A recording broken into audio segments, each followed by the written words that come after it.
could redesign our society rather than trying to put a band-aid on a system that doesn't work or make our government do something about it. We should all come together and do something about it ourselves. So I have a very complex plan because society is not simple. We have a lot of work that we can do.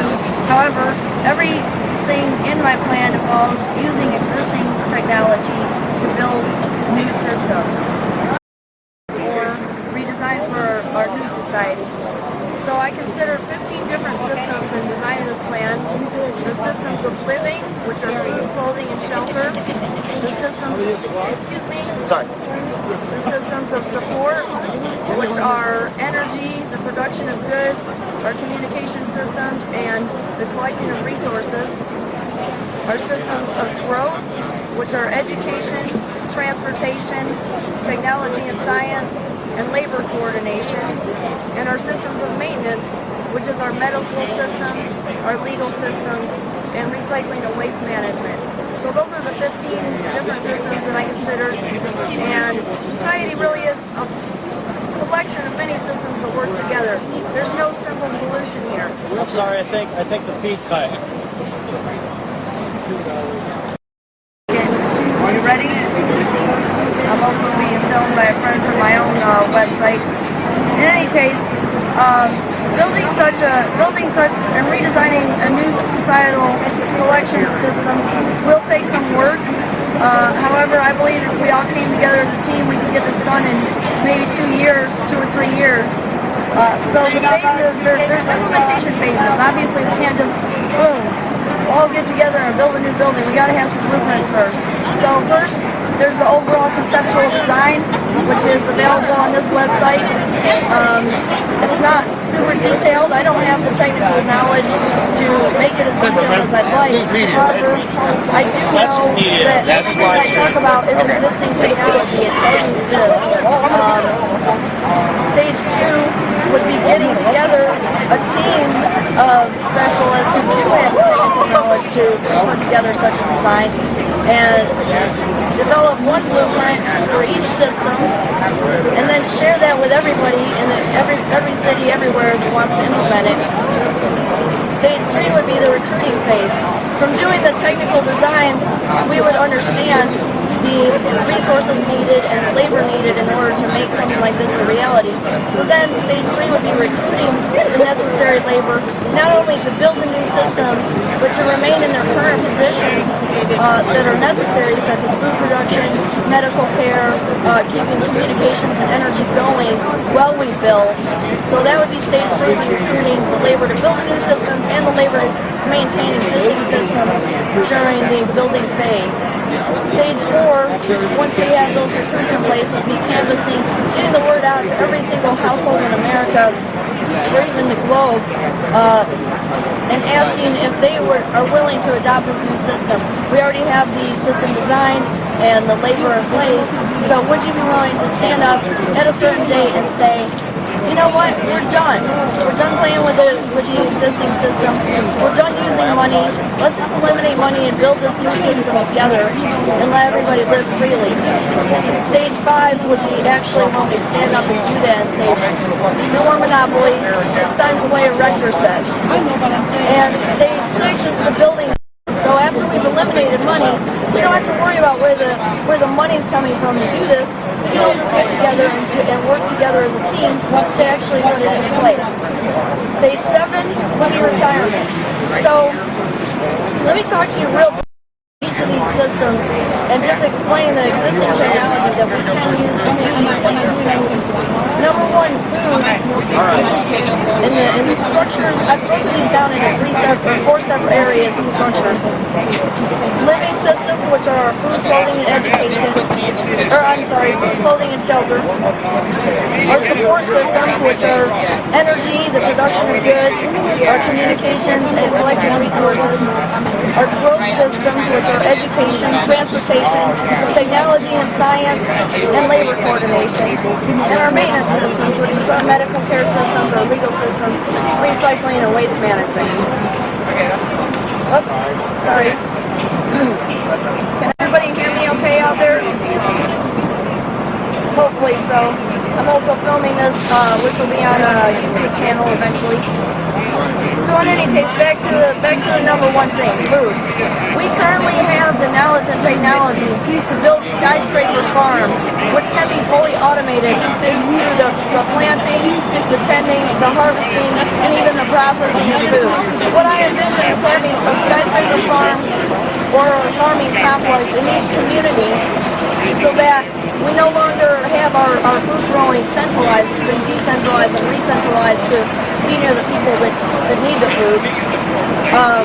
We know about aeroponics, hydroponics, aquaponics, and even soil farming. We know the conditions under which plants grow. Building a skyscraper farming complex would basically eliminate the need to be planting in the right climate because we would control the climate inside the building. We could grow more crops than one crop a year. In Minneapolis, St. Paul, there's actually a project, I think it's called Project Hope, and they have built a 3-acre greenhouse in the middle of the city that's producing 1 million pounds of food a year. So if you Google 1 million pounds of food, you will find that project. That's just a little tiny piece of the technology and the knowledge that exists that we can use to design our new system. So the second factor is clothing. Well, clothing is already for the most part automated. I don't think some guys sit around in a factory and built my shoes by hand. It was probably built by a robot somewhere. Humans have a factor in the design of clothing, but we've already greatly automated the production of clothing. As far as shelter goes, we currently have more than enough shelter, at least in the United States, for everybody. There are 18 million homes that are vacant right now, whether that's due to foreclosures or to people not being able to afford new homes, to afford to buy those homes. In addition to that, when we eliminate money, we can repurpose the existing buildings for such as banks, insurance companies, advertising firms, sales officers. So much unnecessary labor is wrapped up around the idea of money, which is just a symbol. It's just a symbol for not paper. It's not something you can eat. It's not something you can build with. It's just a symbol. But we have all our labor wrapped up around this idea of managing money. Right now in America, there are 310 million people. Out of those 310 million, 127, almost 128 million of them work solar power. Well, you know what the number one occupation is in America? The number one occupation is cashiers and clerks in stores. That is the labor that is only meant to take money. That's it. That's all they do is take money. The number two occupation is sales. All they do is sell things to take money. So really, we have a huge amount of labor and resources devoted just to managing money. I mean, it's ridiculous allocation of our resources. So if we eliminated money, we could repurpose the buildings, and there would be more than enough living spaces to go around for the foreseeable future. I'm talking like probably 2 generations. So those are the 3 basics of living. The basics of support are energy systems. Well, Nikola Tesla developed a device over 100 years ago that works on geothermal power. You can just plug it into the ground and get energy. So part of the Satoria Nation Project is producing those type of energy devices that are all natural, they're off the grid, and they're independent, and getting them to everybody to supply every home and every facility, so we don't have to have a huge amount of labor wrapped up around the production of energy. The fifth thing is the production of goods. Again, like I said, almost everything is automated now. I mean, if you go into a store and you buy a TV or a cell phone or anything like that, it's produced by machines. Yes, it's designed by people, but the actual production is done by machines. So what I envision in this new society is a community factory complex, perhaps right next to the food production facility, where anybody in the community that wants something can have it produced, and it would be production on demand. So no more mass production, and by doing this we also eliminate a lot of the waste of packaging that we currently have and throw away. So production on demand, the cost to use this community production facility would be, if you have a design that you want to build, you would contribute that design to the community as well. So anybody else that wants to use your product can also have it made. But where are the resources going to come from? The resources have to come from somewhere, right? Well, we already have a lot of This is locked in. resource collection facilities built. However, I do want to mention that I recently found out there's an automated mining device, so we can use that to harvest our metals and stone, rock, and stuff that we need. As far as timber goes, the majority of timber is used to produce paper, and we can use hemp instead of timber and stop cutting down our forests and let things grow again, because eventually we're going to need the oxygen supply that they produce. As far as oil goes, are we still live? Sorry, it's still broadcast. Okay. As far as oil goes, we already have a great amount of reserves. I'm going to talk later on how we can actually use a different fuel for automobiles and stuff like that. I've already talked about different sources of energy for our homes. So we really will be using oil mainly for the production of goods, and we have more than enough reserves for that, and the facilities to harvest oil are already built. I'm not an engineer, but I believe that those facilities can also be automated. Our communication system is important. In this society, I envision us having a knowledge tool, which would be a collection not only of all the current existing knowledge, but any new knowledge would also be fed into this knowledge pool and equally accessible by all. So that can be used for our production facilities, that can be used for education. I mean, we really have the knowledge to redo our education system. We know that not everybody learns the same, but in our current education system, if they don't learn the same as everybody else, we label them F and call them failures and don't allow them to advance. But what our current knowledge is that people learn differently, they learn at different paces, and they're interested in different things. So as far as education goes, I really envision a revolution in education. We have the technology, we can use survey technology to make a different educational system that actually would grow and feed back with the student to teach each student at their own pace the way they learn best. My dream is to gather the best of the best and their knowledge into an educational curriculum, so you're not dependent on one teacher who may be a good teacher or one teacher who may not be a good teacher. Everybody can have access to the same information and learn at their own pace. That would be part of our communication system, but I've also transitioned into talking about our growth system. Transportation is a growth system. What can we do about transportation? There's a few things. There's existing technologies. We can convert our existing vehicles to run on water. In the United States today, there's 310 million people. There are 255 million registered vehicles. And the reason I say registered is because that's important.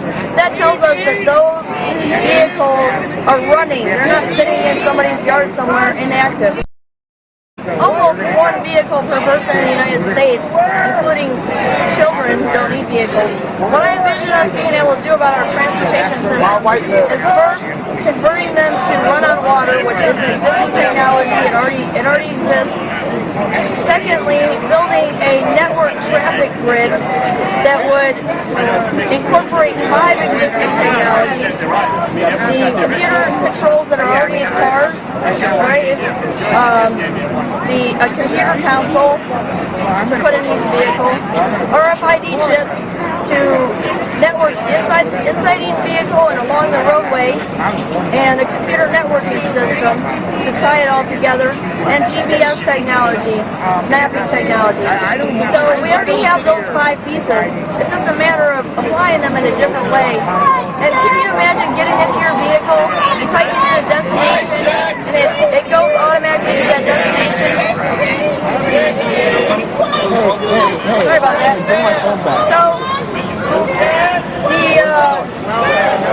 the business. sorry, there's a big announcement going on. Do you have copy of the journal So over that here? would also be part of our newspaper? And in such a society, we can also I should have thought about that. transportation I and distribution. got a bunch of them over at the office, you know, storage, As far but as someone was technology asking and me for it, and I science was like, goes, let me the biggest see if questions there was that one people here. ask me when I'm explaining this He's got it. is, well, how are we going to keep people working and I just advancing? And my reply is that if we just put this system in place Table and there, we they do the had alternative money. basically establish a system where everybody right can at the live end. freely. You have the resources that you need to survive. Your clothing and shelter are there, freely available. Production of goods is there, freely available. Do you think human creativity is just going to stop? I mean, I think we'll be more creative because we'll have more time to think about more things that we don't think about right now because we're all so busy in our drudgery of going to work in order to make money, in order to pay bills, in order to live, in order to go to work, in order to make money, in order to pay bills, in order to live. So I think if we freed ourselves from that endless cycle, that we could actually be more creative. And I don't think that scientific exploration would stop. Didn't have money to motivate us. I think it would actually expand because, like I said, with the knowledge pool, we would have that pool of resources to draw from, both to learn more and feed in more and coordinate and collaborate with each other more. So the last thing is labor coordination in our growth systems. And again, using a communication system. If you wanted to build something or complete a project that Jeff. that needed more than just your labor, Donations the being idea would be taken to put for out this food communications and other portal things. and ask for volunteers to help build it. I envision a volunteer-based society where we all live freely and we help each other do what we I have want to do. food. And if your project food donations? if you Take it can't right get over to the volunteers kitchen. for your project, then Okay, maybe where's that? it doesn't deserve to Right be built there at where this the time. table is. It could always be built in the future. The final systems I'm going to talk about are our maintenance systems, our medical care, our legal care, and recycling and waste management. I'll talk about recycling and waste management first either real the quick. AFT or UFT, A lot American of our Federation of goods, Teachers, again, are produced now United with Federation excess would all be in the ends up union area being there. trash. and where is that? With the new production on demand capabilities, we would be able to recycle products that are broken. Oh, that's back by into- Tommy? back into Okay, I the will. production facility. After I drop off. And I also envision a community resource center where if you don't want something but it still works, it's still usable, you take it there and it's sorted and cataloged, and anybody that needs that object can come in and get it. As far as waste management goes, we definitely need to do something about recycling our water waste and making it healthy rather than filling it full of chemicals that are harmful to our bodies. To do that as well. Again, I don't have all the answers. I'm not an expert in any of these fields. I'm a synthesis. I see all the stuff that can be done and try to put it together. Our medical care system can definitely use some upgrading. Right now, medicine is for profit. When medicine is for profit, that kind of gets in the way of actually curing people and helping people. There are many alternative modalities that exist that are more effective than our current allopathic medical system. In addition to that, we can automate surgeries. I mean, eye surgery is already automated, and I was looking it up on Wikipedia the other day. There are many other surgeries that are already computer assisted or automated. We have a lot of automated diagnostic tools. The main part that the technicians play, or the people play in using these, is attaching the electrodes to the body or preparing a person's body to be scanned by these machines. So we can make a lot of strides in our medical system if we were not for profit. As far as the legal system goes, I think that maybe we should write a new Constitution of the United States or something along those lines. Currently in the United States there are over 1 million laws on the federal books alone. In the IRS code there are 2 million laws. Well, if you eliminate money, there's 2 million laws we don't have to worry about anymore. I think we need to simplify our legal systems, make a code of law that is simple and fair and that everybody can understand. We shouldn't have to go to school for 3 years or 6 years in order to deal with each other in a legal way. So I do think we need to revamp our legal system, make it very simple and easy to understand. My ideal society, I would say that everybody can do whatever they like. There's no more first-person crimes or whatever, as long as it's consensual and doesn't harm anybody without their consent, such as harming the environment, which is all of ours together. Finally, I think that's all I have to say. Check out Satoria Nation. I've got way more detail on there than I talked about. If you like the idea, please seed it. And if you really like the idea, sign up and help build it. Like I said, we need people that are building it. Then we need to get out there and spread the word to everybody and see if they're willing to adopt a new way and stand up and stop using the money system. And then we can build it. If we all came together and build it, there's more than enough labor in each city or each area to build their own facilities. We could do this thing in 2 years or less, and then we could retire and be free. Thank you very much.